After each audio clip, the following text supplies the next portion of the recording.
You ask Tiger to solve. This deals with linear equations with one unknown. The final result is x equals 10/9. Let's solve it step by step.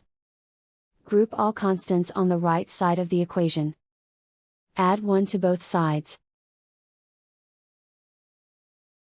Simplify the arithmetic.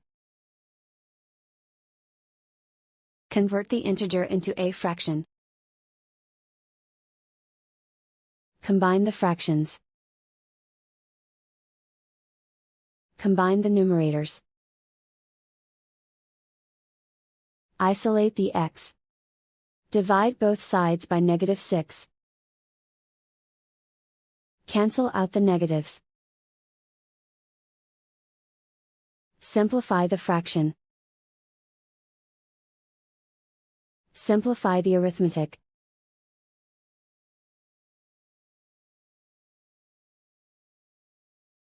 And so the final result is x equals 10/9.